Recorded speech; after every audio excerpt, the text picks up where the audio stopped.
తెలంగాణలో జరుగుతున్నటువంటి గ్రామ పంచాయతీ ఎన్నికల్లో భారతీయ జనతా పార్టీ తరఫున పోటీ చేస్తున్నటువంటి అభ్యర్థులందరినీ గెలిపించాలని తెలంగాణలో ఉన్నటువంటి గ్రామీణ ప్రాంతాల ప్రజలను నేను కోరుతా ఉన్నాను. తెలంగాణ రాష్ట్రంలో ఇవాళ గ్రామ పంచాయతీలకు పెద్ద ఎత్తున నిధులు ఇచ్చి గ్రామ పంచాయతీల అభివృద్ధికి కృషి చేస్తున్నటువంటి కేంద్ర ప్రభుత్వానికి మీరందరూ మద్దతుగా నిలబడాలని, 2 సంవత్సరాలు అవుతున్నా ఈ రాష్ట్ర ప్రభుత్వం అధికారంలోకి వచ్చి ఒక్క గ్రామ పంచాయతీ కూడా ₹1 నిధులు ఇవ్వాలనేటువంటి విషయం కూడా గ్రామస్తులందరూ గమనించాలి.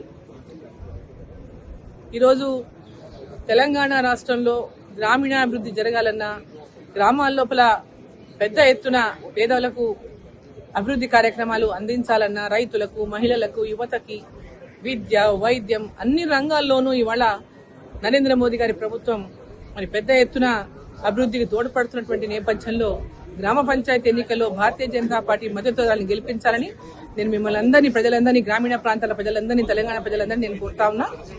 ముఖ్యంగా మన మహబూబ్ నగర్ పార్లమెంటు నియోజకవర్గంలో పోటీ చేస్తున్నటువంటి సర్పంచ్ అభ్యర్థులందరికీ కూడా భారతీయ జనతా పార్టీ తరఫున మద్దతుదారులుగా ఉండి పోటీ చేస్తున్నటువంటి అభ్యర్థులందరికీ కూడా పెద్ద ఎత్తున గ్రామీణ ప్రాంతాల్లో ఉన్న ప్రజలు మద్దతు ఇచ్చి గెలిపించాలని, మరి ఎంపీగా అక్కడ పార్లమెంటు సభ్యురాలుగా ఆయా గ్రామాల్లో అభివృద్ధికి పూర్తిగా నా సహాయ సహకారాలు అందిస్తాను. ప్రతి గ్రామ పంచాయతీకి మీరు ఎక్కడైతే సర్పంచ్లను భారతీయ జనతా పార్టీ మద్దతుదారులను గెలిపిస్తారో ఆ గ్రామానికి 10 లక్షల రూపాయల నిధులను మరి నా పార్లమెంటు సభ్యురాలుగా ఆ గ్రామానికి అందజేస్తారని కూడా ఈ సందర్భంగా తెలియజేస్తూ, పెద్ద ఎత్తున మీరందరూ కూడా సహకరించి భారతీయ జనతా పార్టీ మద్దతుదారులను, సర్పంచ్లను గెలిపించాలని, వార్డు మెంబర్లను గెలిపించాలని మిమ్మల్ని అందరినీ నేను కోరుతా ఉన్నాను. ధన్యవాదాలు.